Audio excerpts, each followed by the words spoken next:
We have public hearing number 1, proposed City of Portland revolving loan fund programs. Sewer, storm, water service repair replacement program, and sidewalk repair replacement program. Is anybody here to speak to that?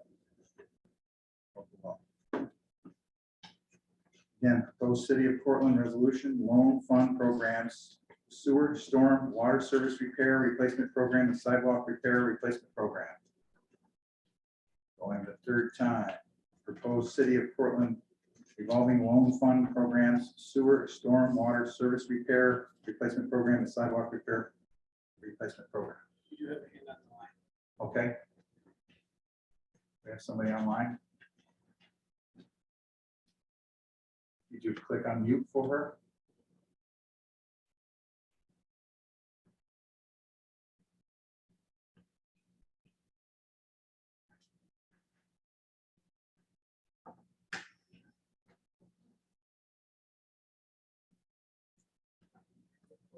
Maybe she could click on mute.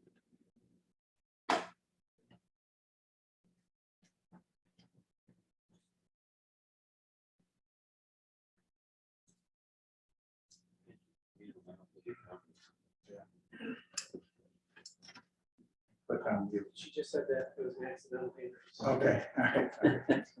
All right, that said, we'll close the public hearing. Call to order. Roll call. Councilmember Scott, Here. Councilmember Silliman, for absent. Councilmember Pinello, Here. Councilmember Lane, Here. Councilmember Thompson. Here. Councilmember Carpenter, Here. Councilmember Beckwith, Present. Councilmember Michaels. Here. We can all stand for the salute to the flag. I pledge allegiance to the flag of the United States of America and to the republic for which it stands, one nation, under God, indivisible, with liberty and justice for all.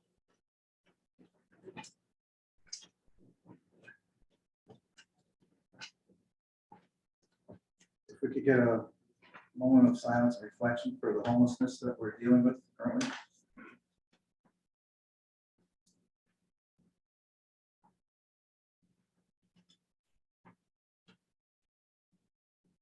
Thank you. Privilege of the floor. We have signed up Pam Barden.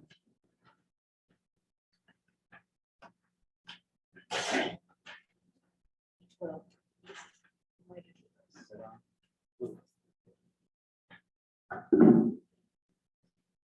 hello. For those of you who don't know me, I'm Pam Barton, 38 years CPD records, retired. This is in regards to retiree health insurance benefits.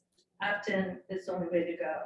For me, there are too many unanswered questions. An example, if they move eligible people over the Advantage plan and City, Blue Cross Blue Shield, and Consortium goes away at that point, if you opt out, does that mean you're left with no insurance coverage? If you have family plan, retiree person switched to Advantage plan, Blue Cross Blue Shield Consortium will no longer cover family because it wouldn't exist for the retiree. I don't care if other departments and unions love the plan. I care about all of us being able to individually have a choice. We, law enforcement, fire, water, etc., earn the benefit we have. It was not given to us. In addition to serving the community for a combined of hundreds of years, we have also contributed to city and local businesses by paying mortgages, rent, taxes, shopping, eating local, and volunteering, etc. We all held up our end of the bargain. The city needs to hold up theirs. We're dealing with a vulnerable entity on fixed incomes that factored in healthcare we received into the retirements and peace of mind, with the possibility of being forced into something that could blow budgets, with not being able to eat, pay bills, housing, or have poor health outcomes, by not being able to see their own doctors or being able to afford care. This is important to all of us, that even if we are not all eligible age at this point in time, needs to be opt-in only. Thank you. Thank you. Rick McMullen.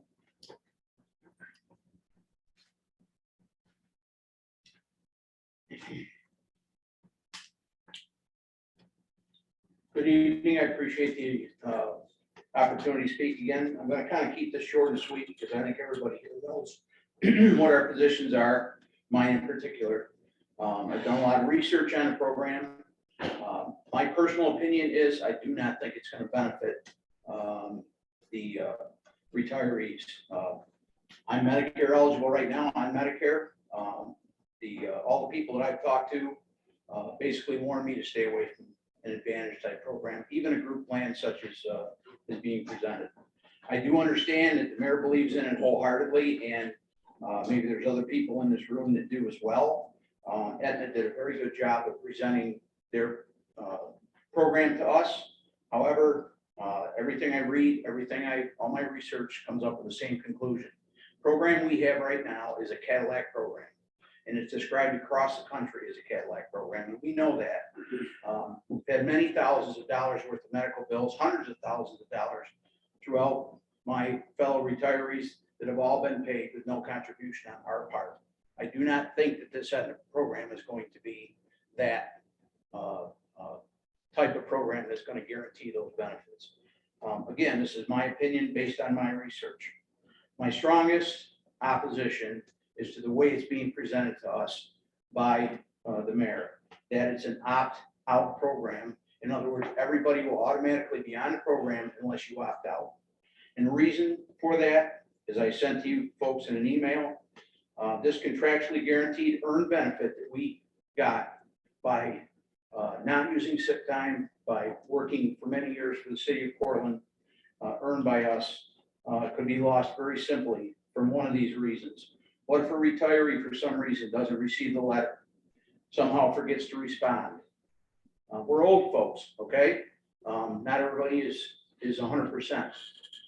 Things happen. What if a retiree is currently not able to understand or comprehend a new plan as a result of physical or mental illness, or perhaps they're in an assisted living situation as a result of being disabled or unable to care for themselves?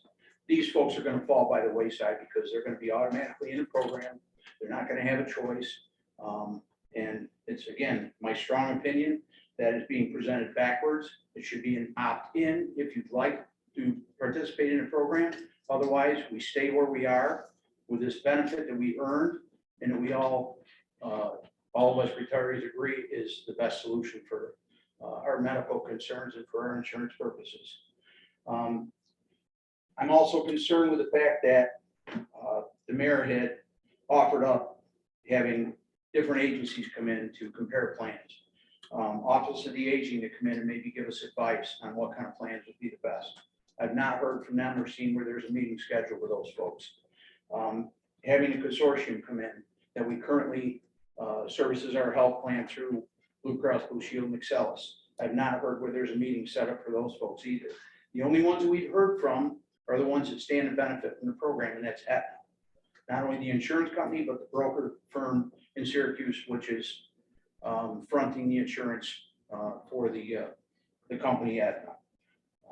That being said, again, I think that the general consensus of most of the retirees that I've spoken to personally are that they're not interested in a program. I understand it's going to save the city a tremendous amount of money, but at what cost to us? This benefit that we earned is ours, and we want to keep it the way it is. Thank you. Thank you. Kathy Barnes.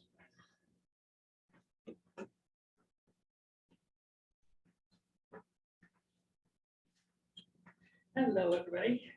I'm Kathy Barnes, and some of you might know me as Vanessa. That's the official name. My story is I'm going to give you personal stuff for our insurance.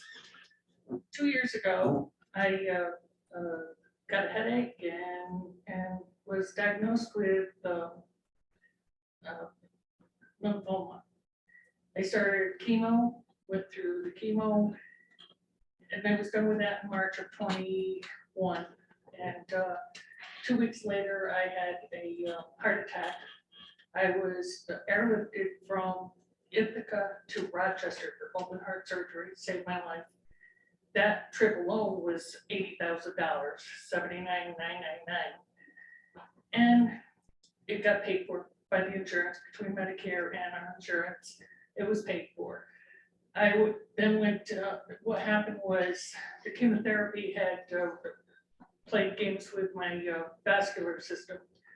So there was the heart attack, which I am fine from now, but then also got both legs. I ended up having to have arteries in both legs replaced. And so St. Joe's is my new timeshare. And between all the pre-authorizations and the doctors that I chose, I have not paid a cent. The only thing that got denied me was a wheelchair. And we picked one up at Kinney's for $99. Other than that, for 2 years now of just misery, I haven't had to pay a dime. I haven't had to worry about filling out any forms or anything like that. I want the insurance that I have, and you're gonna have to prove to me that anything different would be as good as or better. And so I would want the opt-in version too, to do it that way and opt in once. I don't want an annual enrollment. But anyway, thank you for your time. Thank you. Tom Brady.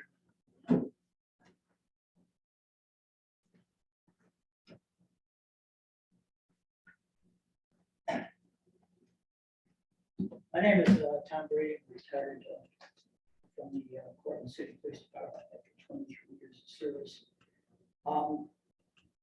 I have to say that since my retirement, I've had some health issues as well, two-time cancer survivor. Dropped 58 pounds on cancer. Ended up going through 37 treatments of high octane radiation and chemotherapy. Beat the hell out of me, but I beat the hell out of it in the long term. Everything that I went through and the insurance coverage was great, spot on. No complaints whatsoever. Okay, you're talking, the deductible was $50. After that, I didn't have to take out paper one for any of this. Now to change all this over into a new program, is that something I want to get into? Absolutely not. Okay, it's going to be confusion for me. 71 years old, going strong. I hit the gym, I do what I can do. But right now, folks, I feel like I'm 81 years old. Okay. I'm a little concerned about the opt-out, opt-in terms being used. And what bothers me is the way I see it, the mayor is wording it as that we're going to get opted out of our current coverage into the new Advantage plan. And we can go back into it if we don't want to stay into that new plan. And why are we getting opted out of it? If we can't stay in it, we just stay right into it. But to move us around like that leaves a lot of questions. Are we going to be able to get back into that? I don't see any guarantees there. How about the coverage under our contract? Is that going to continue? I seem to think that if this goes away, we have something new. What we did with the city in our contract is right out the window. And for all that good faith bargaining, it's smoke. There's nothing going on. So I'm against all this. That's just me personally. Some people may have a different take on it. But I, for one, am going to have to tell you, I told the mayor in some communication that I don't want my insurance touched unless we do anything, keep it the way it is. And I echo everything that the people here have been saying. You know, same feelings here. So, you know, we may want to do some serious thinking about these things. I can understand saving a buck here. I gotta save a buck too. Our price on our insurance goes up, it doubles. Family plan is no longer going to be in place. We go to individual plans. Things get messed up in a hurry. Have you proven to me that this Advantage plan through Aetna is any better? No. I've seen no proof of that whatsoever other than hearsay. I'm a living proof of our insurance we currently have. Works. As Kathy said too. It works. It's done fine by us, and I'm sure nobody else is gonna have it besides the state. Thank you very much. Thank you very much. Thank you. Mayor's reports. The mayor's report, certainly we have a lot going on with the construction on Benton and Main.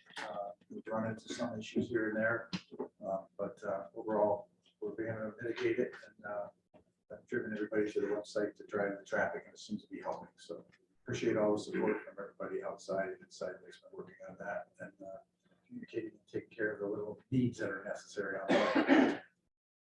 We also have an introduction tonight of 2 firefighters from the fire department. It's a chief of approach, and we have Douglas Medler, and Patrick DeHulit. And we have got to see them graduate.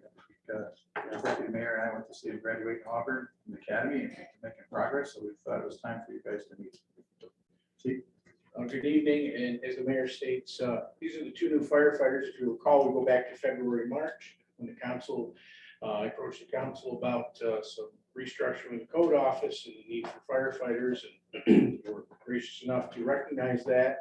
And these are the 2 fine gentlemen that we brought on.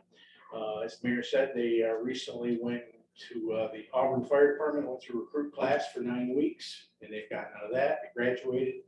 And now they're doing a lot of in-service time here in Cortland, with battalion chiefs taking them and getting acclimated to Cortland. How about that? You know, tying a knot's tying a knot, but of course in Cortland, we got to do it different. So that's why the battalion chief's taking care of that. So they're here doing that. They're also going through their code enforcement training right now. There's 6 weeks of in-service training that they're going to have to go through to get them certified as code enforcement officers. And there'll be other things they're doing. So they've already been over with Captain Everett to do some stuff in the code office to get kind of acclimated to that. But when all is said and done, they will be assigned over there to start picking up these pieces, which we've already picked up quite a lot, but they're going to be there. That's going to be their assignment as code enforcement officers to help with that program. And also, obviously, firefighters that, as we've been busy here in the last month, they'll be put to work in that aspect too. So first off, Pat DeHulik, he comes from Binghamton. His father is an assistant chief for the Binghamton Fire Department, so deep roots in the fire service. Doug Medler, he actually became a volunteer in McGraw, moved away from McGraw to Moravia, but also has roots in the fire service. So they're passionate about being here. And as I said, we bring them here some point when we could, so you can see the 2 new faces, and we're proud of them and where they are and looking forward to the future. So thank you. Thank you. Welcome, guys. Thank you. Thank you. Battalion Chief Reynolds, would you want to make a few statements on the camp that starts tomorrow? I just want to take a moment to invite all the common counselors over to the firefighter for day camp tomorrow. Tomorrow's our little kid day. We're gonna have between 150 and 200 kids between the ages of 3 to 8 pass through the camp during the day. We've got 5 different stations set up for them. It's broken up mid morning and afternoon. If everything plays well with our game plan tomorrow, a helicopter will be landing in the middle of Suggit Park between 11:15 and 11:30. All the kids will get an opportunity to meet a flight paramedic, flight nurse, and a pilot. One-on-one questions. Typically, the children are allowed up in the ship, is what they refer to it as. And they touch every single thing, and then the pilot does a 15 or 20-minute pre-flight before he takes off. So the morning group actually gets to watch the helicopter land, gets a one-on-one experience with them. The afternoon group comes in about 12:30. They'll start with a helicopter tour, meet the staff there, and they watch the helicopter take off. So we'd love to have you guys stop by. If you want, we'll put you in the ladder truck or the fire truck to all the stations the kids are. So it starts at 8 a.m. and goes to about noon for the first half of the day. The second half of the day kicks off about 1 and goes to 4:30. So if you guys are available, we definitely have you stop out and check it out. Good stuff. So when you see a helicopter land, it's scheduled. Don't be alarmed. All right, thank you, Battalion Chief. All right, board reports. One. Got some great feedback. New stop signs in, really excited about it. They're LED lights all the way around, wonderfully lit with solar power and at a trouble intersection. I have heard from 4 different households that I can think of off the top of my head right now that have said thank you for putting those in, and they believe it's already helping to control traffic. So that's really nice. Wanted to thank the fire department as well as code for some help on a few issues over there. We've had a couple small issues with some houses, some things not being done quite right. And also fire department stopped in and we had, I think it covered, that go through 3 wards total, the gas spill. Yes. Yes, we had a gas spill run through 3 different wards. I don't believe we ever identified the truck wholly, did we? So if anybody's got any information on a green utility truck that strung gas all the way from Ward, God, what is that, 5 to 1? So it started at 7-Eleven and made it all the way to 281 at the city. Yes, so, you know, they were on it, they cleaned it up, they got everything up. It was amazing how much stuff we had on the road to soak that up. If this was coming out of their actual gas tank, I don't know how they're gonna continue to drive. If it was coming out of some other tank, you know, shame on them, but if anybody has any information on that, we'd love to hear about it. It did cover a lot of the city. But I thought it was handled really well. I was fortunate enough to be able to pull over, stop, see what was going on, and got the down low on how we were taking care of it. Guys were super fast. They did a great job. It was awesome. We've gotten some feedback on the police. I'd like to say thank you to them as far as there's 3 different corners that have been identified where people have been doing just a little heavy on the skinny pedal. And the police have done a great job. I have not had a chance to get back to the chief yet, but a great job of slowing that down. I have heard that stopped quite a bit, and that was nice to hear. So the city overall, our departments are responding to what people are asking for, and very happy with that in Ward 1. So Ward 3 is pretty quiet. Again, I always thank codes, some minor little issues, and Chief Sandy helped me out with just something. But overall, Ward 3 is doing well and we're quiet. First off, it was nice to see all the college alumni in town. I'm sure the restaurants and the area hotels were happy. 4th Ward, very quiet. I was asked by a constituent from a different ward about Wickwire Pool, that it had been open and closed and then open and closed, and he wanted to know why. And so I asked Nick, I called Nick and he explained it. And then also was asked about the streetlights on Clinton, that they don't seem very bright. They don't seem to show on the sidewalk at all. Again, I talked to Nick and he explained it all. We've noticed fewer loud, fast motorcycles going up Tompkins Street, so thank you to the police for that. Road work has started on Broadway, and it's going from Broadway to Pashley. And so that'll be lovely to have a brand new stretch of road right there. Then we'll have the speed.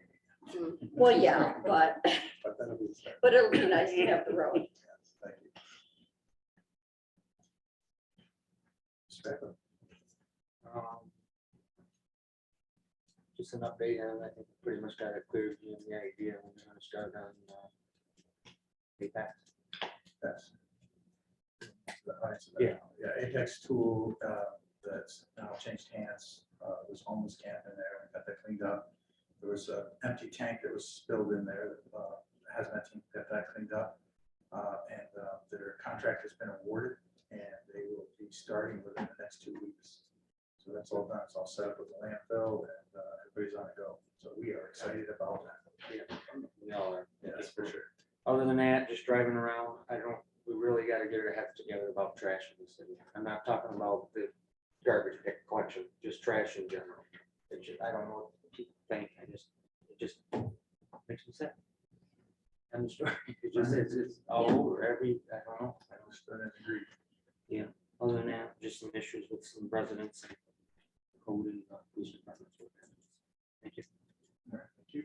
Carter. So, as the mayor put on his Facebook page, Yeaman Park is gonna be possibly renovated, soon, or next time. We renovated soon, we're looking at redoing the whole park, and doing a walking path around the park. So Mayor put that on Facebook, we're looking at funding right now, I think it's a great, and all the parks have been renovated except for Yeaman Park. So, the Randall's number one. There's tennis courts. Like, everything's moving ahead on that. We had the trash meeting last night, the garbage meeting, Seth, the mayor and I, and DPW. Basically, what we're looking to do is January 1st is to get rid of the blue bag system. We're gonna go to a tote system. There'll be a garbage tote and a recycling tote. It's all part of the taxes. Last 40 years, we've been doing blue bags. It doesn't work anymore. So it's gonna be a tote system. It's all out of your taxes. There's no more going to get the blue bag at the grocery store, none of that. If you decide that one tote, I mean, I've used totes in the Adirondacks on Airbnb, and you can fit at least 4 garbage bags in there. So if you decide to have another tote, it's $150, but I doubt we would need another tote for garbage. So there's gonna be an RFP on the garbage company that's gonna do it. That's basically it. We're looking forward to it. Everybody's happy with it. I think the public's gonna be happy with it. No more aggravation. And that's why we pay taxes. I always thought that. Now, the system doesn't work anymore. So it's gonna be good. We'll address that. Mr. Thompson, I'm sorry about that. I went right to 7. I missed count. It's all right. Sesame Street is still on. Come on. 3 things in the 5th ward. Some of the street sweepers have been out, and that's been great, getting out throughout the ward. Residents have thanked me and the city for that. Some of the narrower streets, they did report minor complaints. And those will get over to DPW, and I'm sure they'll get resolved soon. I'd like to say thank you to the mayor and Chief Sandy for starting to address some of our homeless concerns that we have. We're going to have to look further down the road to really address it, but safety for those that are homeless and safety for our residents is paramount. I believe Mayor Steve and Chief Sandy understand that, and we're looking to address that forward. Lastly, I also want to thank Codes for resolving some complaints that we've had in the 5th ward around grass. So that's it. I would like to add around the trash and recycling. We did receive a robust response from the city. And within that, what I thought was really significant was that 88 to 90% of folks that were responding were actually current blue bag users, self-identified, but 88 to 90% of blue bag users. So it wasn't just like random folks that had no experience with the system, or all folks that currently use another trash service or take it directly to the waste facility. So I thought that was a positive. And it was noted that the service and the price were out of alignment. And so I think it said 40 years, 30 years that the blue bag system has been in place. Yeah, opportunities to look at change and making some positive difference. Thank you for that. Now I think we go all the way from 5 to 8. Sorry. We had to go in order. Yeah. Just a couple of things. Our fire department let down a real quick response to a fire on Brook Drive the other day. It was a kitchen fire. I can't believe how fast the fire department got there, and they quickly knocked it down, so just contained the kitchen area. Two other things came up. One complaint regarding a homeowner having security cameras pointing with lights on them pointing at residents' properties as well as specific owners' property. Officer followed up with that complaint tonight, and when I first told him about it, I told him that I swung by the place and I did notice 2 cameras pointing at the property. And he responded tonight and he said, well, I said, I only see 1. I said, geez, I could swear I saw 2. So we started doing interviews with some of the neighbors, and they said, yeah, he quickly removed one of them in the time frame. And for a minute there, I thought I was having a senior moment. But I was correct, there were 2 cameras. And that issue was rectified without any further concerns regarding the neighbors' properties. The other issue was a dog that aggressively went after another owner dog while this individual was walking it. This dog had come off the porch, crossed the street, and went after the individual's dog. The owner walking the dog quickly grabbed the dog up in its arms to prevent any other altercations regarding the 2 animals. I did get SPCA involved, and I'm just waiting to hear back from them regarding how they're going to rectify this issue. Normally, something like this, you leave it up to the homeowner that whose dog was in violation. But the concern really is that where I live, we have a lot of seniors that are wheelchair bound that walk their dogs on leashes. And my thought was that if this dog had come after one of their dogs, they wouldn't have been able to reach the dog as fast as the other individual did. So I'm hoping that something will get taken care of it. And it's not the first time this dog has gone after other dogs. So I'm just waiting to hear from the SPCA at this point. And that's all I have for tonight. Thank you. Thank you, Mr. Michaels. Approval of the minutes for July 5th, 2022. Mr. Carpenter, Mr. Beckwith, any questions? All those in favor? Aye. Agenda item number 1, authorize City of Portland revolving loan fund program, sewer, storm, water service repair, replacement program, and sidewalk repair replacement program. Resolved that the City of Portland revolving loan fund program for sewer, storm, water repair replacement, and the City of Portland revolving loan fund program for sidewalk repair replacement are hereby approved and authorized, and said program shall take effect upon the release of respective program applications and associated documentation. And be it further resolved that the city reserves the right to amend any components of either program as necessary with council approval to ensure successful implementation and participation. Take a motion. I'll motion. No, Mr. Scott. Any questions? I'll just read it. So what this will do, this will give the option for the owner of the property to suspend or be able to spread out the payment on their capital investment would be at that point. So if somebody did have money and had a sewer lateral to replace, or more importantly, if we're working on this Main Street project and we have buildings, we want to make sure that, or a road, we want to make sure that they get that in. So we don't have to tear up the sidewalk of the street thereafter. So this will give us a little bit more leverage to force that. Now, is the 6% interest, is that a fixed amount or is that negotiable or? I believe that's a fixed amount based on this resolution. As we briefly discussed at last meeting, it said it could be anything we want, but that seems to be the standard bar, so we kept it at that. Okay. 6%. I think it's fair, and it's a little higher than I would like to see, but I think it might force people to get it done. Well, you can't afford it, we say, I just get it. We make it 2 roll, they'll take the whole thing. And Yes. You want to entice it, so that's used for that.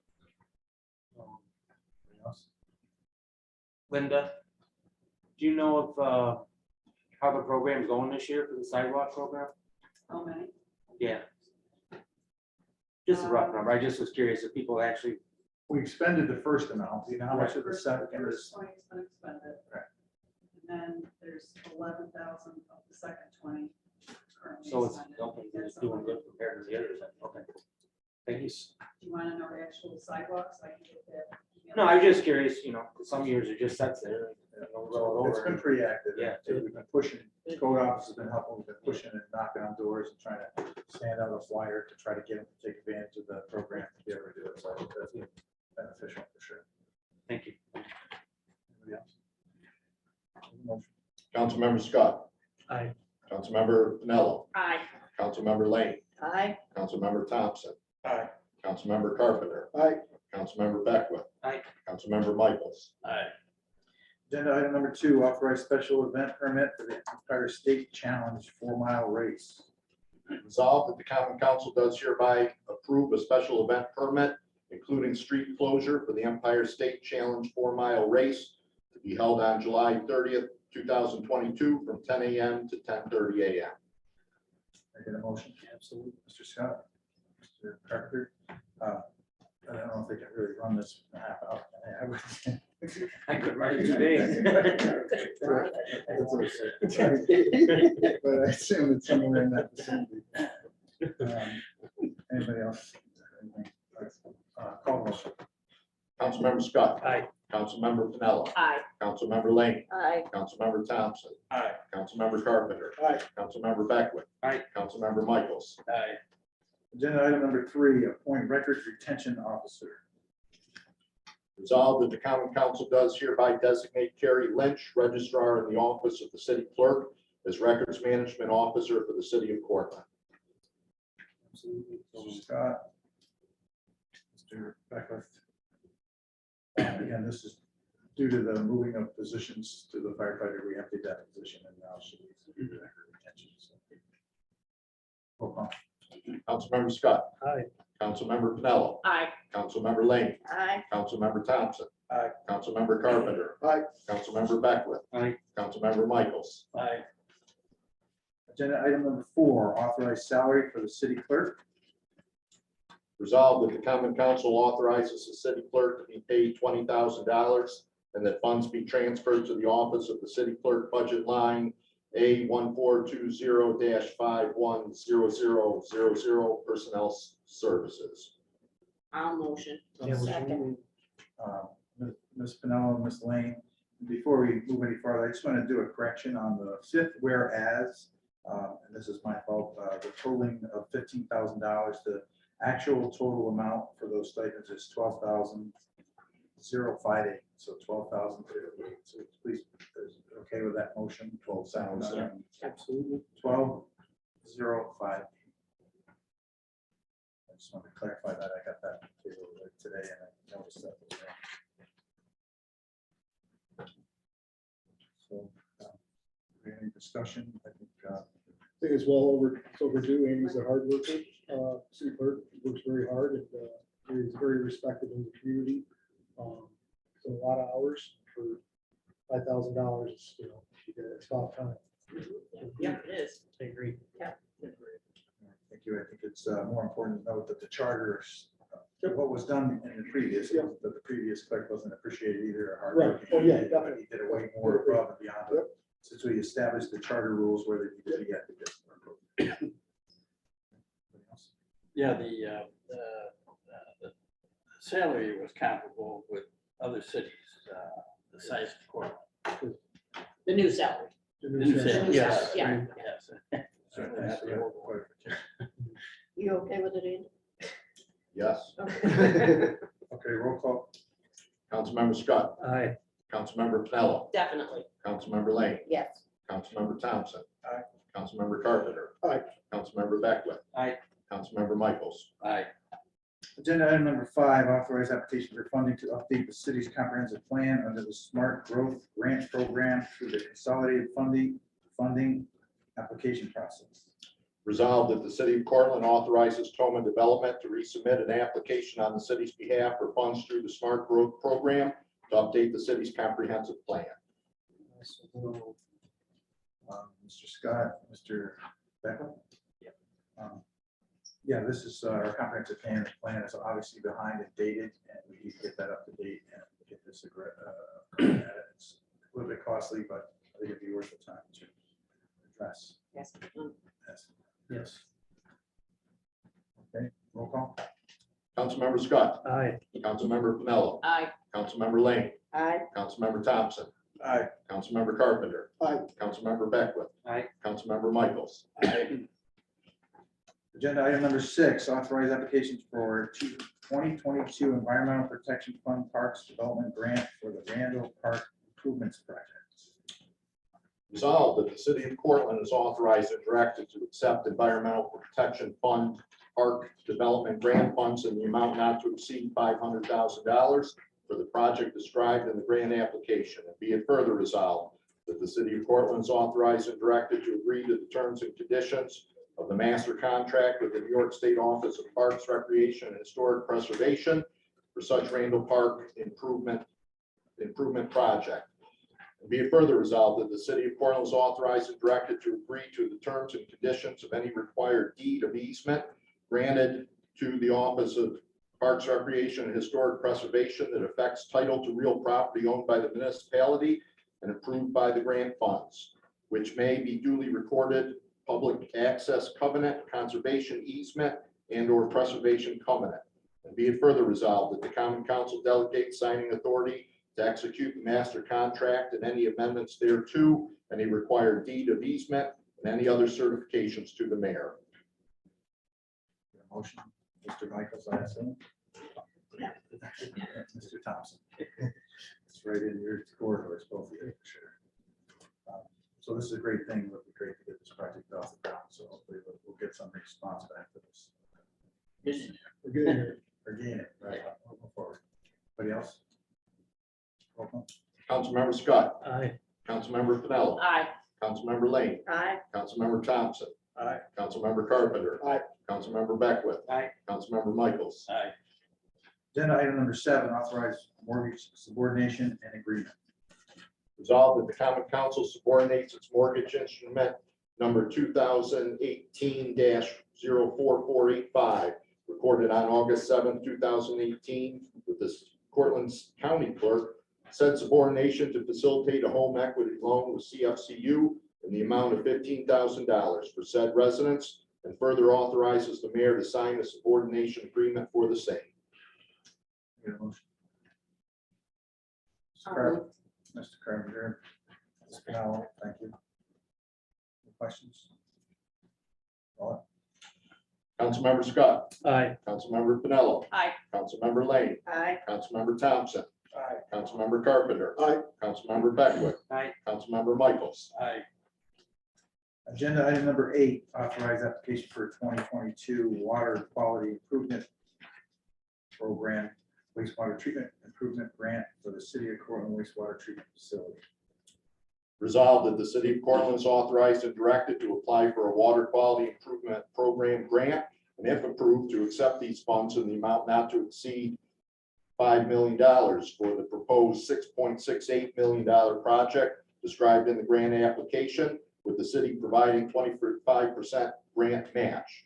And be it further resolved that the city is authorized and directed to agree to the terms and conditions of the master contract with the New York State Department of Environmental Conservation for such Portland wastewater treatment facility improvement project. And be it further resolved that the common council delegate signing authority to execute the master contract and any amendments thereto, and any other certifications to the mayor. Ms. Lane? Mr. Scott?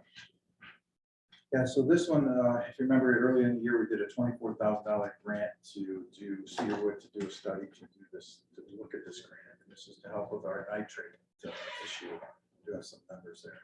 That our nitrates are currently costing us. Text that he sent me.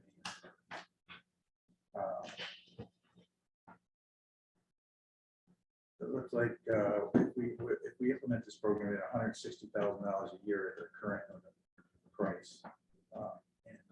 We had to wait to get the reason we're so late to get this grant application is we're waiting for the DEC to respond back to us. And now that they respond back, so we get that. So ultimately, we need make the investment at some point to make this so we're not sending those nitrates out and violating our permit application. So that would be the intent. And I think you were all given a descriptive part of this. Mhm. Okay, anybody? Okay, Paul? Councilmember Scott. Aye. Councilmember Pinello. Aye. Councilmember Lane. Aye. Councilmember Thompson. Aye. Councilmember Carpenter. Aye. Councilmember Beckwith. Aye. Councilmember Michaels. Aye. Agenda item number 9, authorize funds to support downtown promotional initiatives. Resolved that the city council hereby authorizes the expenditure of up to $10,000 to support downtown promotional programs, events, and activities. I so move. I'll second. Mr. Scott, Ms. Pinello, just a couple things, Andy, you ready to write here? So from account number A1250. And it goes to account A7550540500. The last one again. Last, going to. Going to. A7550540500.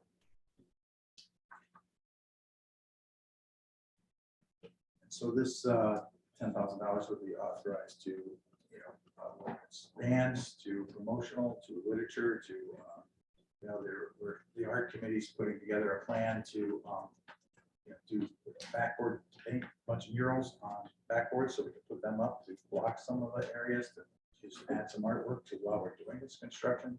So some creative, innovative ways to try to stimulate people to come downtown and still go to the businesses like Kenny Drugs or Color Me Red, or have a difficulty when the traffic is coming. So this could give us a little bit of leeway that we can make those things happen. Needs to be done. Any questions? On the vote? Councilmember Scott. Aye. Councilmember Pinello. Aye. Councilmember Lane. Aye. Councilmember Thompson. Aye. Councilmember Carpenter. Aye. Councilmember Beckwith. Aye. Councilmember Michaels. Aye. Then item number 10, authorize memorandum of understanding with the county of Portland for city court space. Resolved that the mayor is hereby authorized to execute a memorandum of understanding with the county of Portland for relocation of the Portland City Court to the Portland County Courthouse. Mr. Carpenter, Mr. Beckwith. So this started many years ago to try to get this to happen. And I guess it's the county can't move forward till they get an MOU from us. So they've been holding off designing this for the last few years until somebody can sign it from the city. So that's not sure why we were delayed, but we are in that process now of hoping that it can happen. I remember talking to Judge Meldrum when I was at the county chair 18 years ago about making this happen. He was a little resistant, but in the end, thought it would be best. So it would help us. I was trying to look at our pants as the 4 pockets: city, right, county, state, and federal. That's all you're taxing in your pockets. And here we're paying our state protection, the guards there to protect this courts, and they could be there too. It helps the district attorneys, the public defenders. Everybody's in one area. They can do it. Even the attorneys that are over there themselves. So it makes sense, but we have to provide them a space legally. The only thing we gain out of the space here is they pay us a modest fee to rent and for utilities, cover utilities costs that are incurred, cleaning costs, those kind of things. So the buildings in need of upgrading. Something.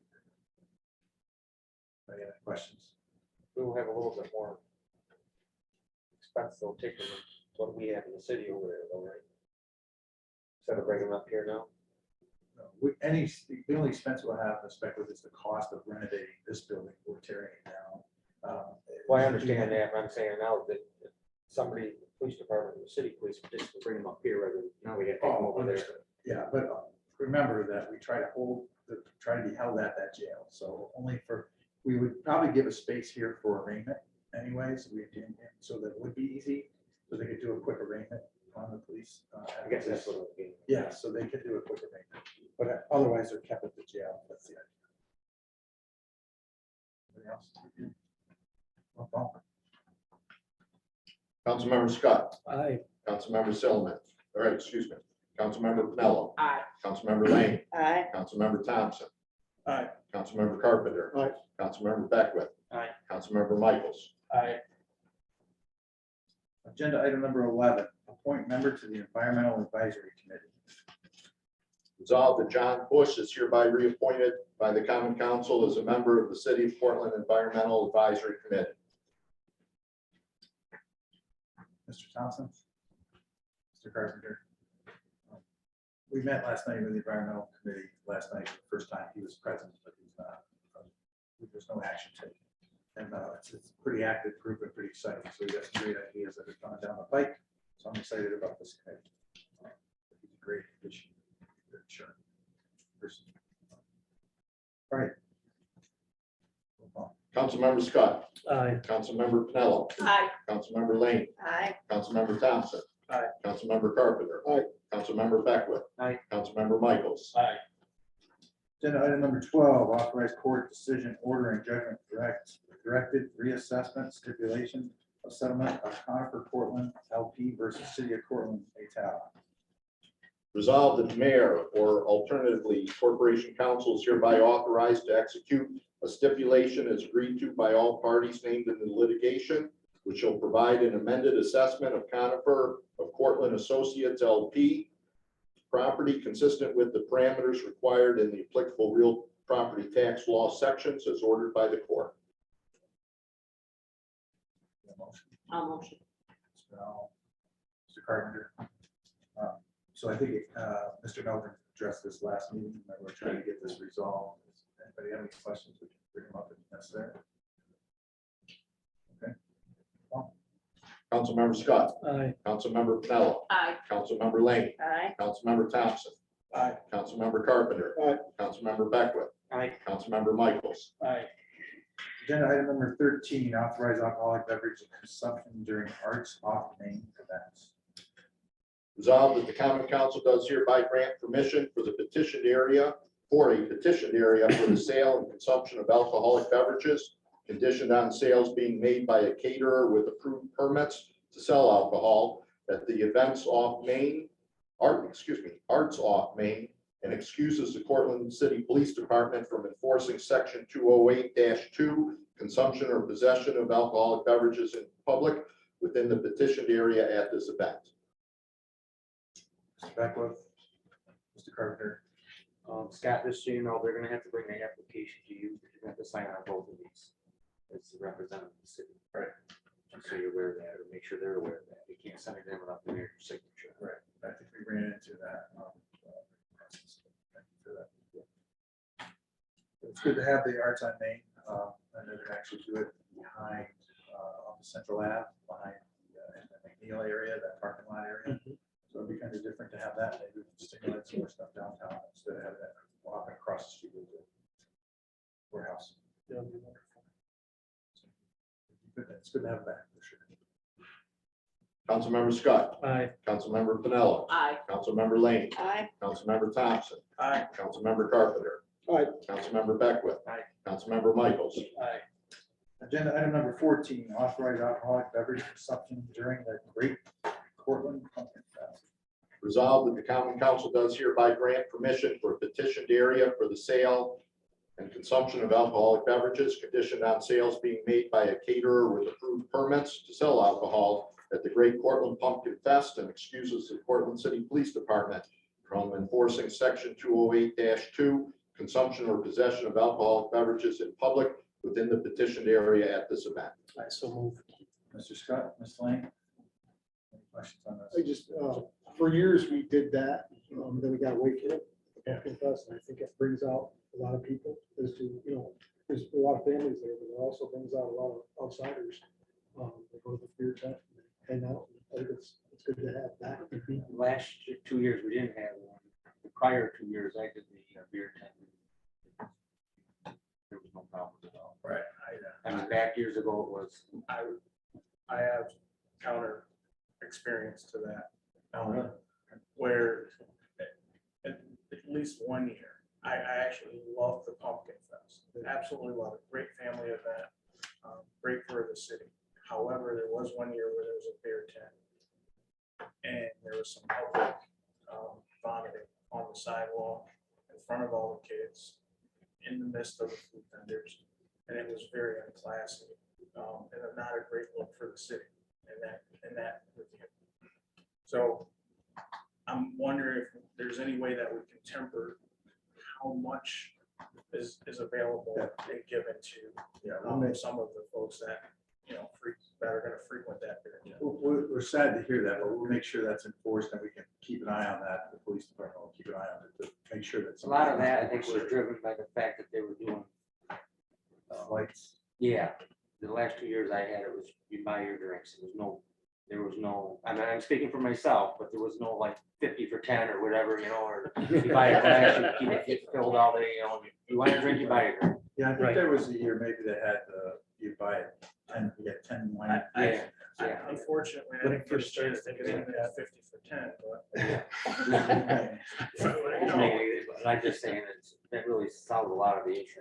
Yeah. Okay. But we'll make sure that we can make sure that that's part of that condition. But I know some of the downtown vendors are gonna tie some things in to try to utilize downtown and, try to tie some other events in downtown, try to get this thing to grow.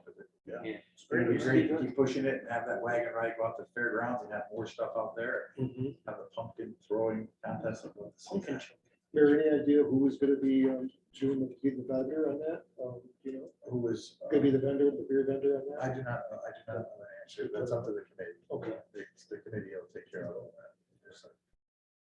Who is the committee, Just an FYI, make sure they let the vendors know they gotta get a help Yes, permit for Amanda the has food that. as well, because Yes. one guy, the last time we did, a guy drove all the way down from Rochester. And didn't get his permit, and he got his truck stuck, he had to park all there all day in the middle of the courthouse park, and he couldn't sell anything. This, the person that's running is the clerk of the legislature. She's super competent, super Yeah. organized. Yeah. So I have no concern about that at all. Yeah. Anybody else? Councilmember Scott, Aye. Councilmember Pinello, Aye. Councilmember Lane, Aye. Councilmember Thompson, Aye. Councilmember Carpenter. Aye. Councilmember Beckwith. Aye. Councilmember Michaels. Then on item number 15, appoint member to Youth Bureau Advisory Board. Resolved that the Common Council does hereby approve appointing Lori Hogan to act on the Youth Bureau Advisory Board. Mr. Carpenter, Mr. Beckwith. Questions? Councilmember Scott, Aye. Councilmember Pinello, Aye. Councilmember Lane, Aye. Councilmember Thompson, Aye. Councilmember Carpenter. Aye. Councilmember Beckwith. Aye. Councilmember Michaels. Discussion items, Parker School Ad Hoc Planning Committee. Yeah. I'll speak on that. Just a quick update that we're having a meeting tomorrow with the architect firm out of Rochester, so I'll have more of an update for you, hopefully the week following that, so. Trash and Recycling Ad Hoc Advisory Committee. I think Mr. Carpenter updated a little bit in his ward report. Yeah, and so the last details that have to be done with that is the dumpster aspects of how that dumpster is going to work out. And then we'll bring forth a resolution for everybody to look at, try to look at how that.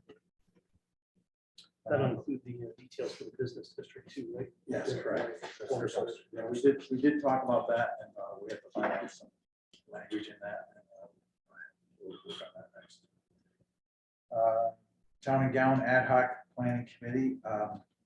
Just a quick update there. We had to suspend the meeting at college. Had something going on, but the one person couldn't make, so we moved the event back.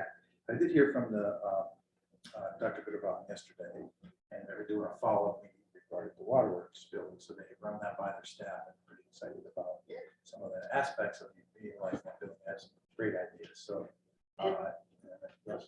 Has that been approved by, I don't know, who would have to approve, like the EPA? Yes, yeah, so as far as using the building, no, that's not an issue with that, but as far as when we go to do the trails and walk the trails and do all that has to be done.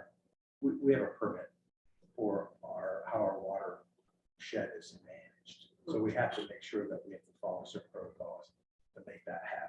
Can't just go in there and blaze trails and say this is where everybody's going. Because We have to make I'm not too sure I want people wandering through where our city water Okay. supply is. They're wells, remember, and they're very deep. So it would be, so, Okay. and that's the security part. We have to make sure like that no folks there's security aspects, but we'll certainly take that and make sure that those concerns are valid concerns, for sure. You know what I mean? But we'll make sure that those concerns are valid. Security is the most important part. So we Man, you gotta remember what goes in the ground here, Marathon drinking, what they do in Homer, we're drinking. So I should be more worried about. Yeah, exactly. Yes. Good point. Yeah, several years ago, the youth bureau used to host a cross-country ski trail setup.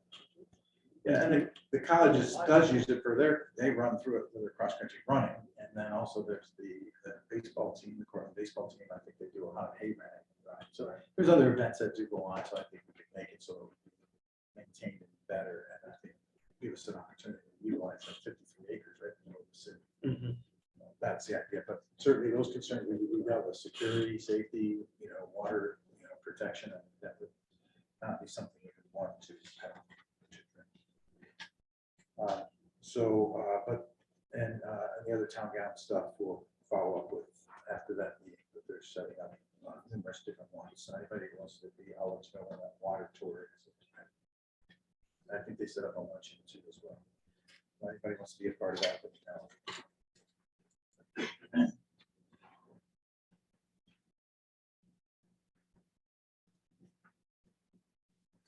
The Autism Walk is August 13th at Dexter, and that's from 12 to 5.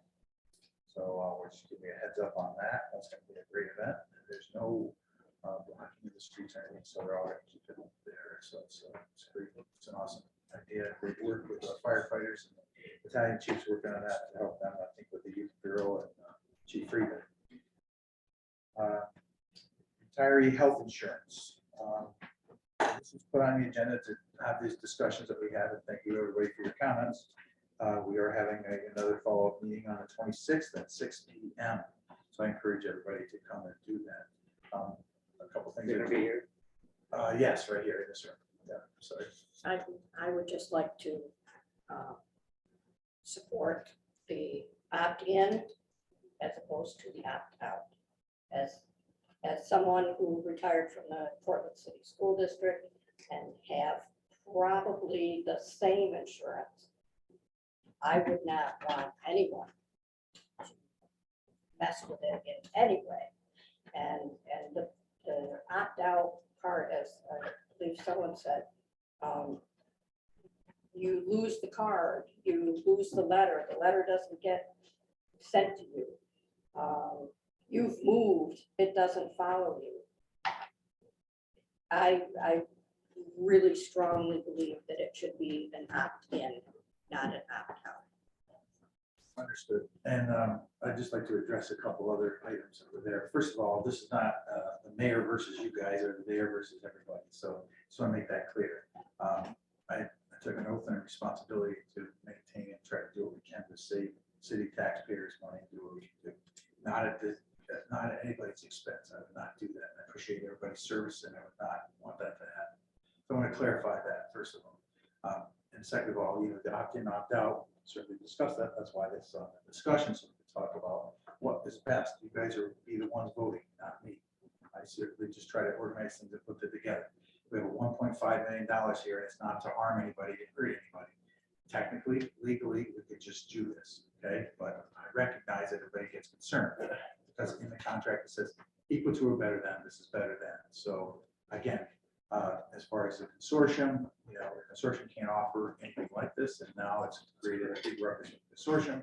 We've priced out different programs, even with our current health insurance, out of the consortium, and it's less. So that's going to be another topic for another day, and I'm sure everybody's going to get worked up about that as well. But again, we have to be prudent and responsible with the taxpayers' money, and that's all I'm trying to do. I'm not trying to hurt anybody or just concern anybody in any way.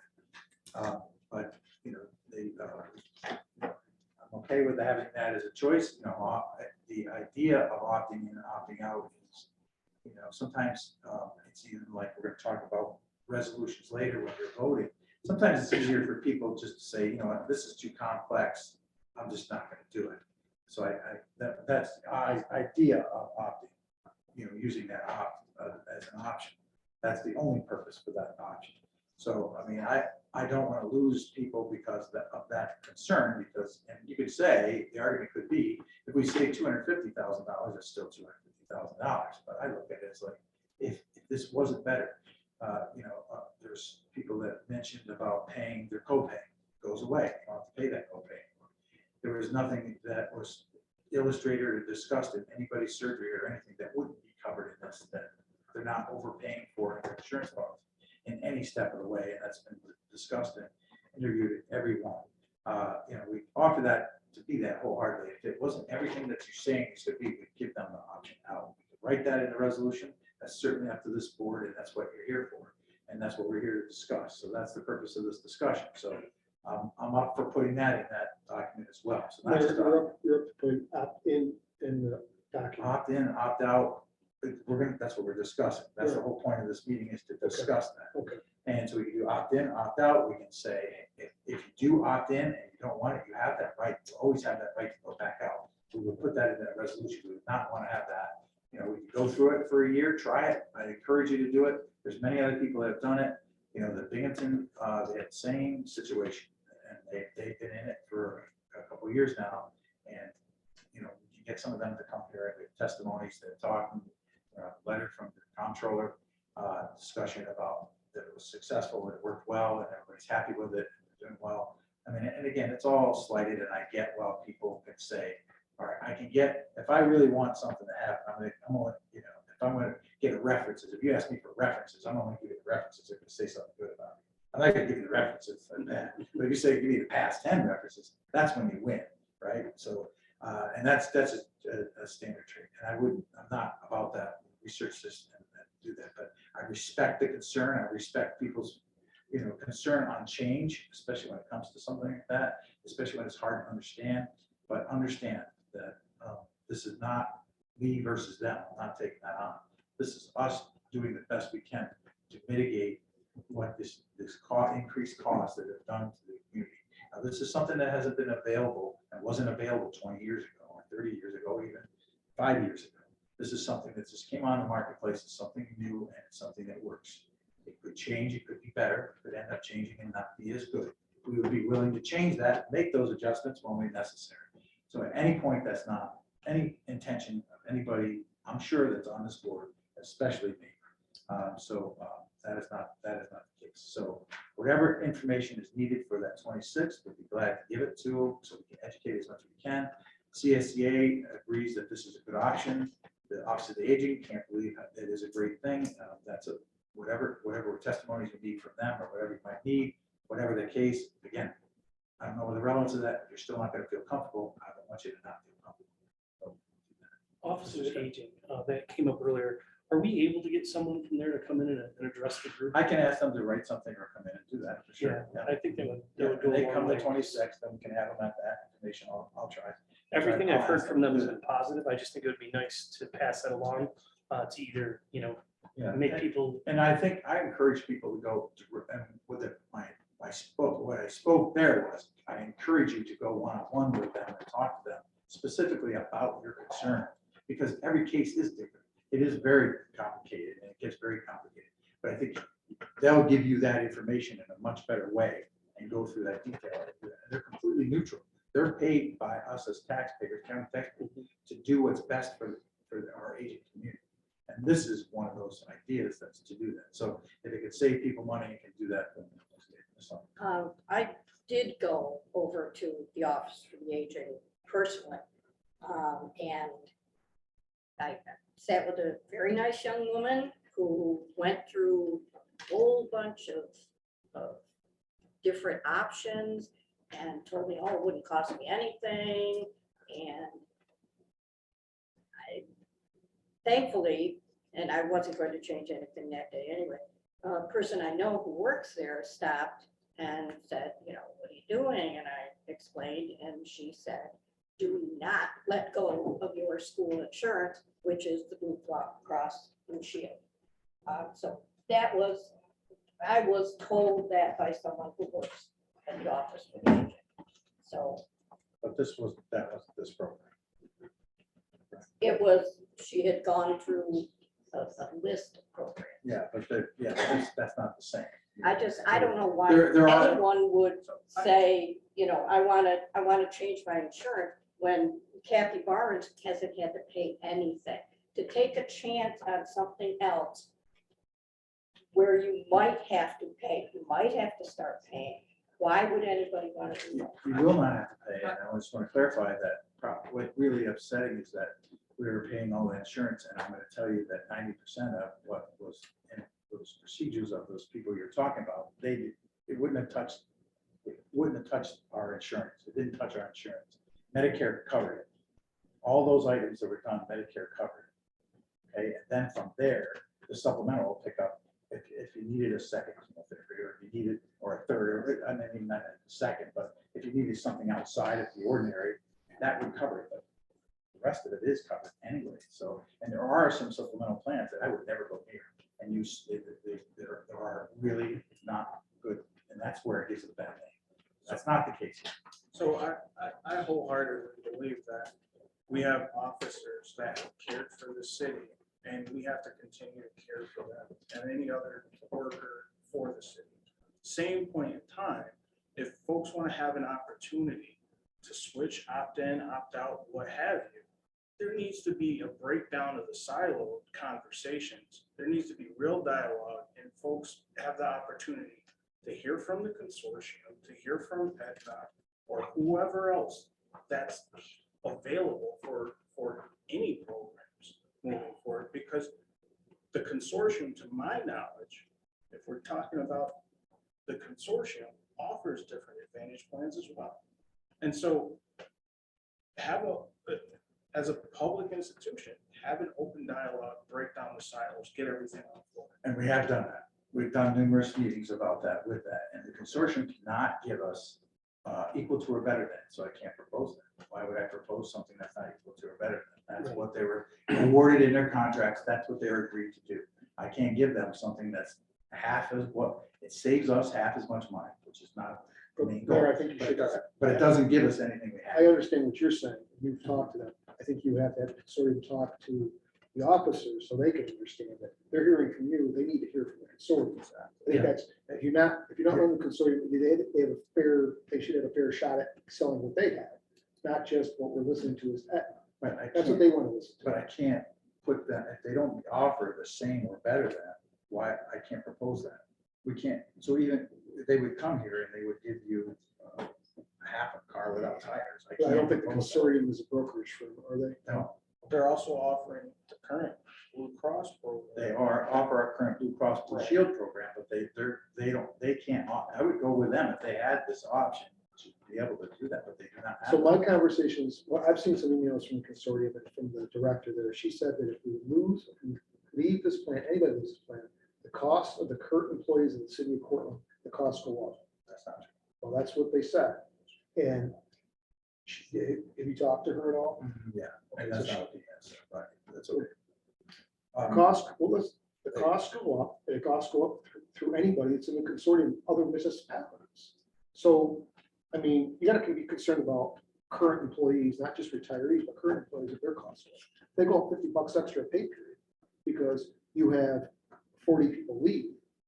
That's a cost, but you're saving 1.5 million. That's what you're saying.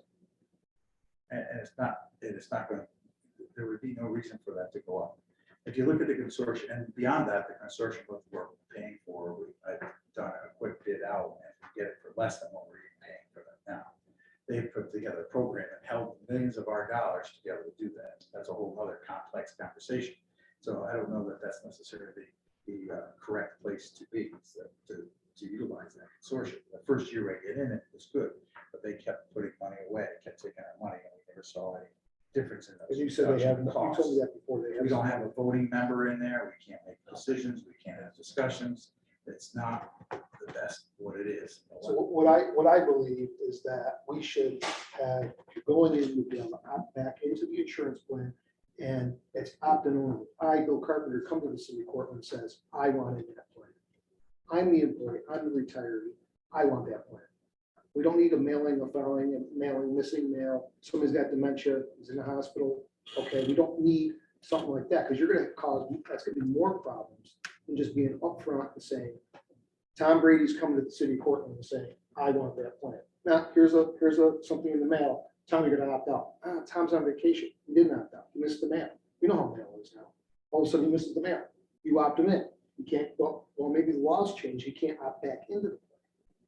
That's a problem. That's not the case, but we just said we would change that. We'd opt in if that's necessary. If that's what they want to do. That's the point.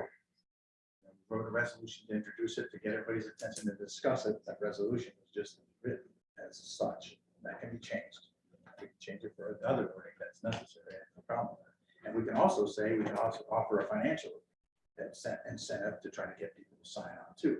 The last mayor did that. Remember that, Tommy? He offered $20,000 to sign off this plan, the current plan, and nobody took that plan. Nobody took that. Because I'm not gonna take $20,000 and I'm giving up a $400,000 benefit.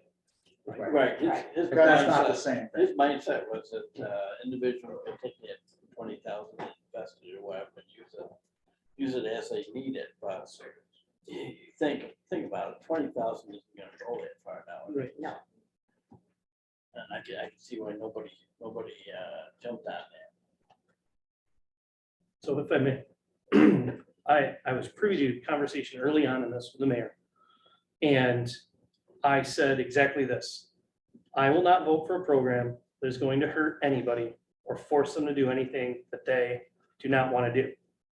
With that said, the response was nothing but concern that it will be equal to or better than, and I know it's words that we throw out there, it's legalese, but that must have been said 4 or 5 times when considering other programs, and that's why other programs were not considered.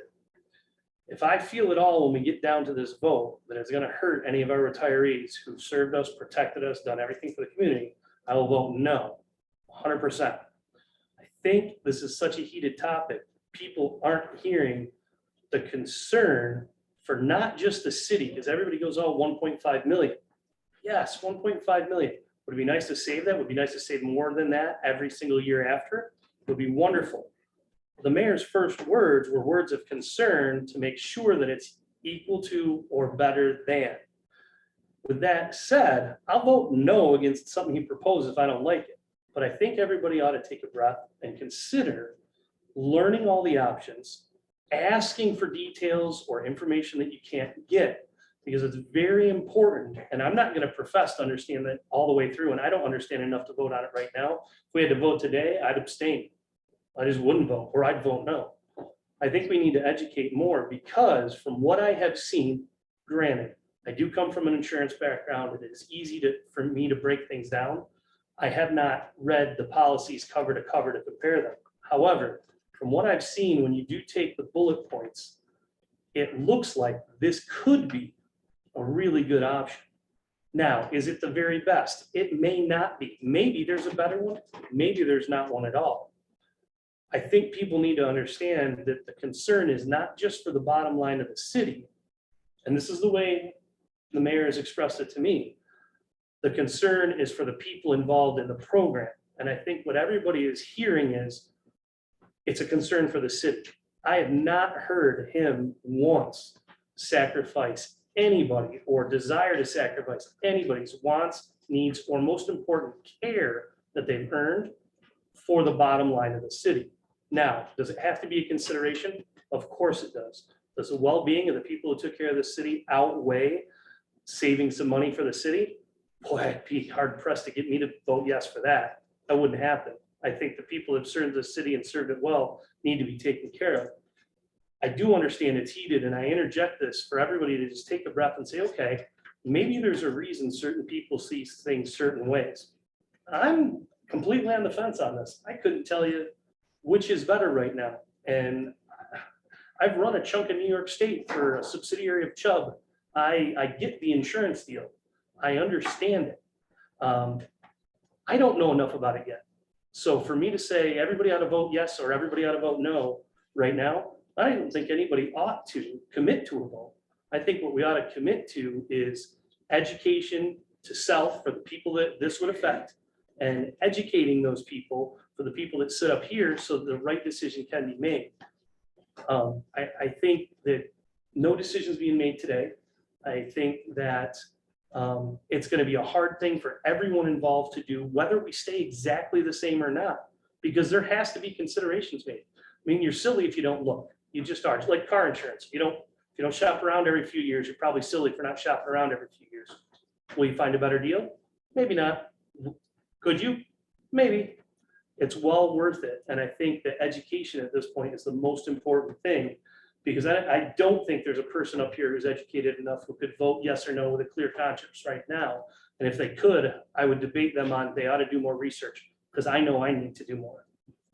That's just kind of my interjection as to where I feel we are. We have experts, and that is, you made, again, you echoed my point, that we need to have the opportunity for more learning to occur with the experts from those organizations, or someone who is neutral to present on this information so that we can see it side by side. Does it equal up to one another, or is there some difference? Would you be, would you want to hire a consultant to do that? Somebody independent? I mean, at CSEA did the comparison, they did it work, but I don't know if they would be willing to sit there and do a presentation side by side to each one.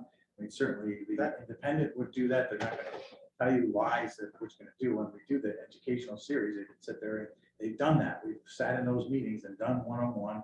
I think they're on videotape. If you haven't gone there, certainly go to the 26th and ask those questions. But I think all that has been addressed and done. I don't know what, I mean, whatever that would look like, what would hire a consultant to look at that independently, or, I mean, we're looking at apples and apples and apples and oranges and apples and pears, and just need to look at them and try to understand and decipher that.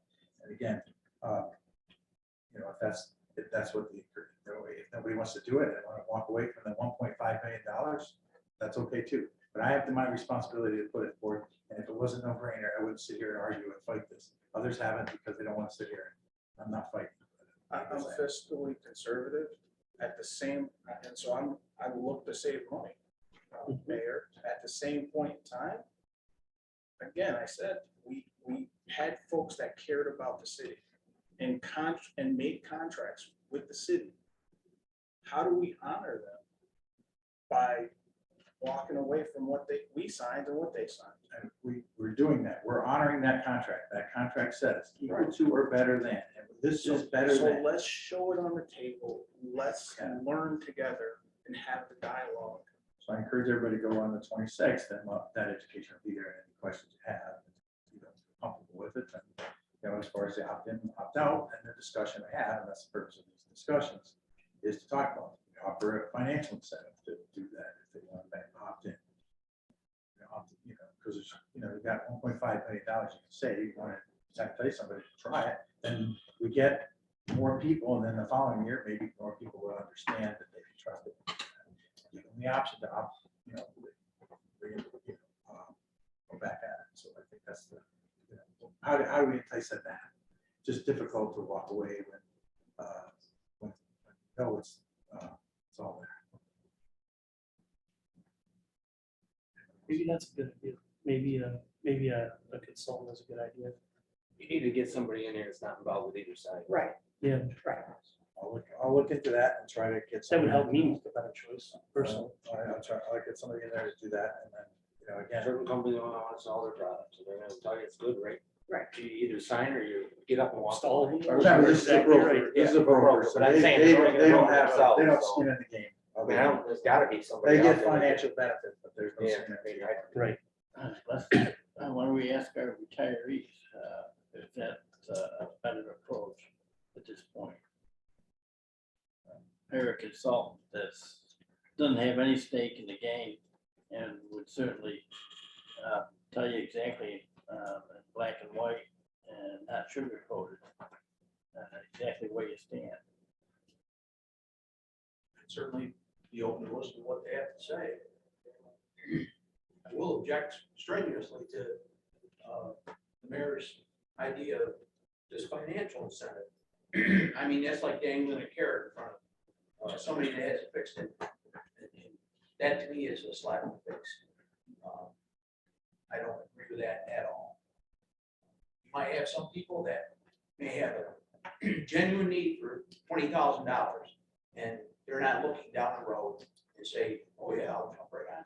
I'm not offering 20,000. Well, then, I was just, it was a suggestion that for a discussion. It's not my idea, it's a suggestion for a discussion to come up with a result. That's what this is about. We're having a discussion amongst the board publicly instead of doing it behind email so everybody can hear what everybody has to say, so we can have that discussion. That's what this is about. That's what we're here for. And, you know, sometimes they're not gonna always be pleasant topics, and it's not gonna be easy.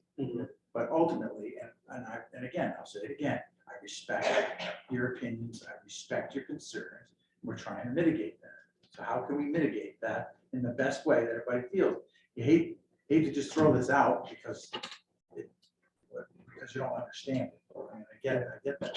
What do you need to understand it? We've done several different meetings, we've had different ideas, different discussions. Now we're talking about a consultant review. I have no problem with any of that. It's gonna cost us some money, but if that's the investment to do that, we get that back out, it'd be worth it. Yep. My Can we opinion. get somebody from the consortium here to talk to us? And to, again, they don't have anything to offer that would be beneficial to the plan. How do we know? Well, why? How do we know without them? Because the benefits have to be equal to or better than. I can show you this, we could show you their proposal. Yeah, they sent one. So can I just read something really quick? Is that Go ahead. okay or no? So if you go up to the mic, if that'd be fine, if you don't mind.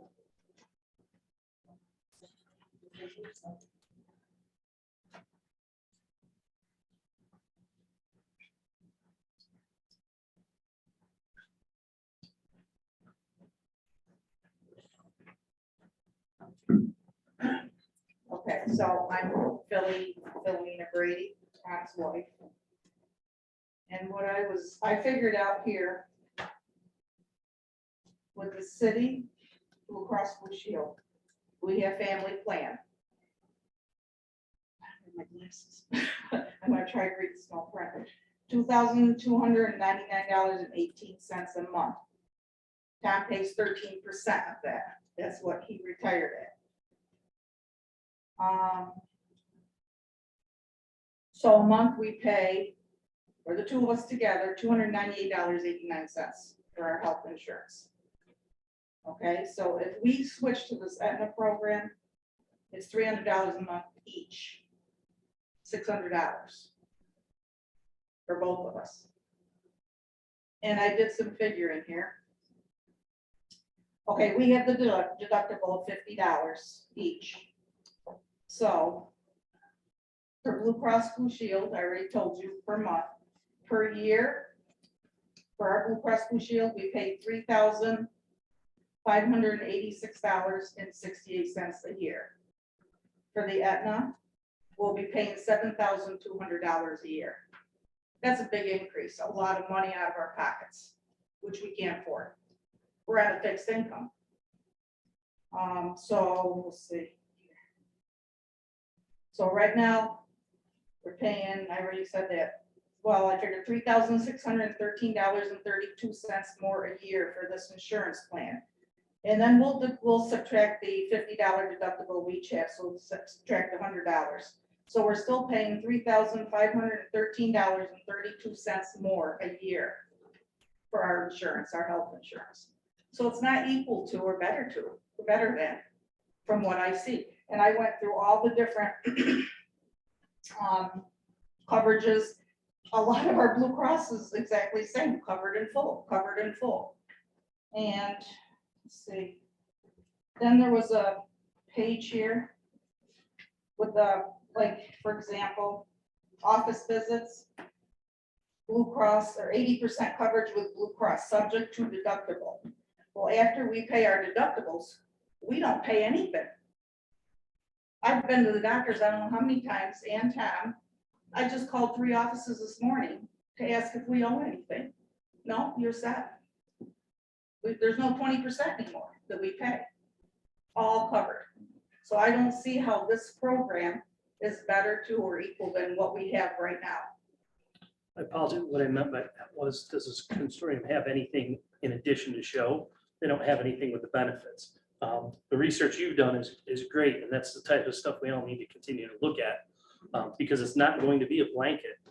your situation is gonna be different than your situation, than X situation, Right, and A there are some here situation, that B have just situation. single plan, But Right, that's good for them even more. I just want to clarify something real quick. This is really important to the map. And I don't want to sit here argue and debate. That's not fair for you, but the $600 you're paying is the total premium to the city.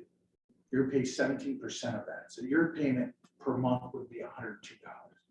I just want to clarify. So that's a big difference in the math. So there, yes, that's our total premium cost for I each didn't read person that. is $600 total for the two of you. 17% of that is $102. So I don't want to argue. I'm sorry to put you in that, but I just want to, I can't, if it was a public, I didn't want that to go out there and everybody sitting there like, oh my goodness, no, not even close. And deductibles go away, co-pays go away. So none of that comes out. So again, to address some of the other concerns about the income, fixed income bracket, this is exactly what I'm trying to cover. This is exactly what we're trying to do. This is exactly the help that we're trying to propose to people. And it is that good, it is that simple, and you know, I think you gotta hire a consultant because I don't think it's fair to, you know, to me to have to sit here and have to defend this when it's been out there, it's been explained, it's been in those meetings, it was discussed, those examples were given all the way, you know, they're documented, you know, get it independent and have them determine that and then make those decisions from there. We're not gonna, you know, obviously I hate to give up $750,000 or whatever we're up to so far this year of not having those savings or giving people an opportunity to try it so they can see the difference and see the financial impact that they would have. But with that said, I would like to just continue on to, you know, get the proper education out there because clearly it's not there. Do we need to vote on getting a consultant? I think it's the consensus of everybody here, so I'll accept that as a consensus and I'll move towards doing that and we'll address that pay and and another resolution at a later date. But yeah, I don't like that, if I cannot have resolutions to do that. So if everybody feel comfortable with that, again, opt out, fine with it, opt in, fine with it. You know, I'm not trying to do anything to make anybody feel more uneasy or ridiculous. You offer them money, then you insult people, or you're trying to bribe anybody, not trying to do that. And that was a suggestion at the beginning. I don't know that that's a great idea, although I think if they tried it, they would be happy with it.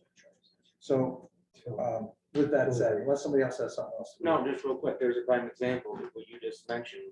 That's why I said the think that education. people are educated, Clearly- still are educated. Clearly are not I'm educated. not, I don't think anybody is. So again, I don't know, I'd probably hold off on the 26th until the consultant review, and then we'll stay off having that meeting. So that meeting will not happen on the 26th. So just want to clarify. That's a good idea. Just want to hold off on that, and we get the consultant, have the review, and then let's make them make the presentation. Correct. Yeah, Okay, when that's that's a ready. great idea. Again, we're not in any rush. We're not trying to jam anything down. Let's take the time. Let's write it out. Let's take, like Mr. Scott said, take a deep breath, relax, try to do what's best for everybody. That's all we're trying to do. If we don't rush, no one makes mistakes.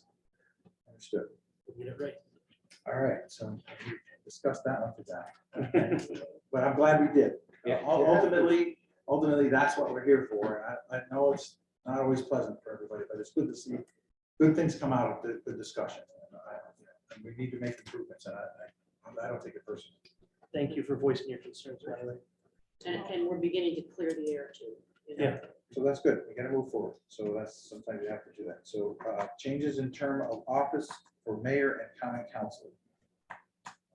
Not sure who has to have this discussion. Just real quick, the prior council all voted on it twice to get it on the ballot. Previous administration got the ball twice, didn't get on the ballot. It's up to you guys if you want to bring it up. I can talk about this a little bit if you want. That's exactly what I was gonna say. I think you guys voted on this more than once. Correct. And ultimately, you know, it's a local law like anything else that would be proposed.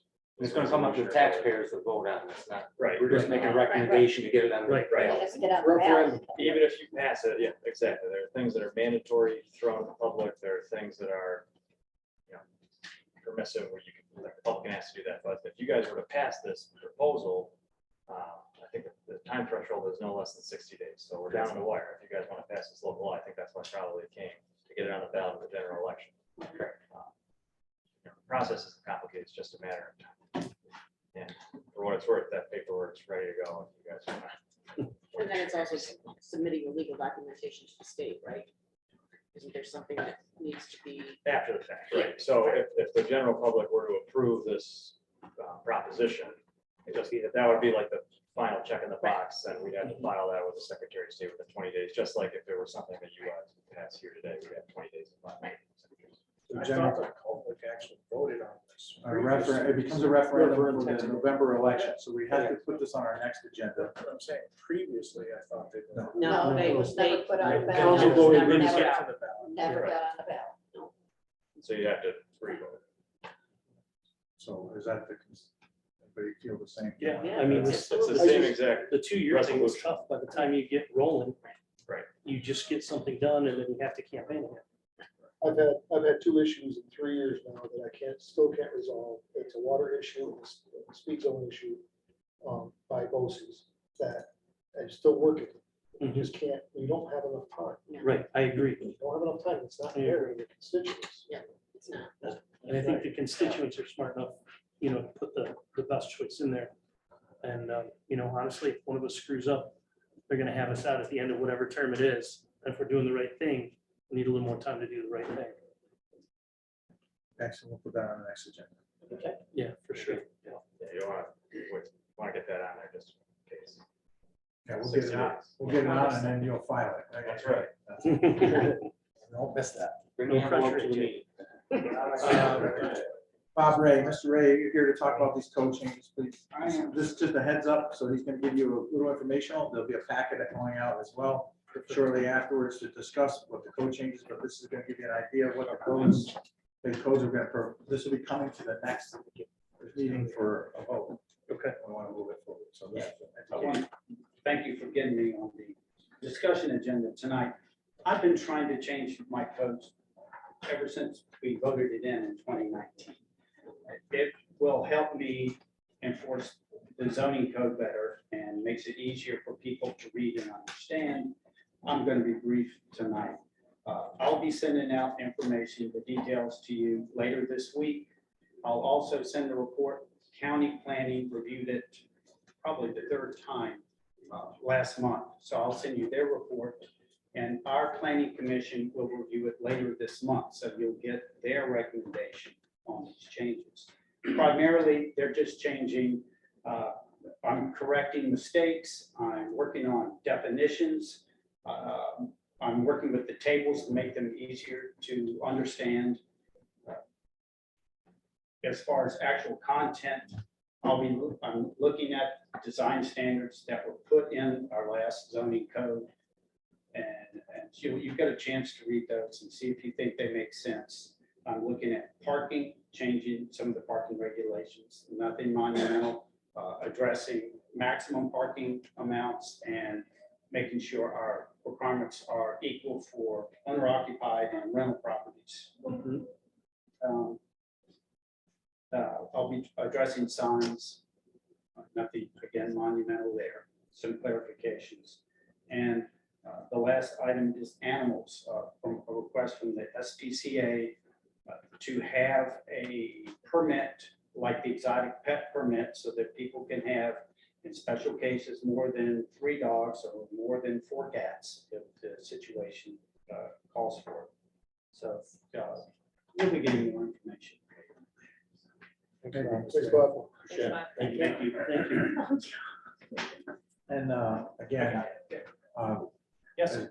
no, not all good. I just also want to talk about don't forget, I need names for anybody who want, or names you have for being on the committee for the, if we're not at the last, for the rental registration and all that stuff. So please email me those names, and I'm going to start appointing people. I have some names on my phone, so I'm going to start appointing those people to get that education done, so we can get that off our plate. Please email me this week if you can, so I'd like to start meeting next week.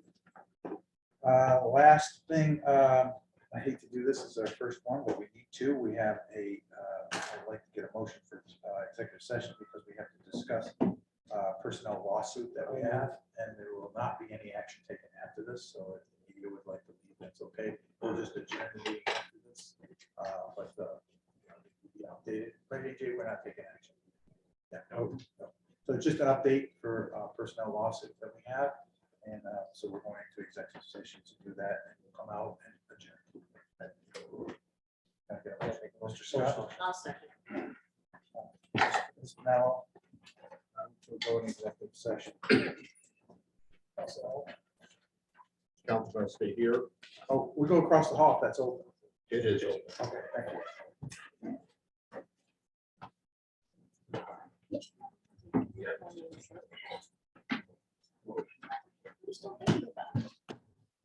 I'm listening to all sides. We'll be back.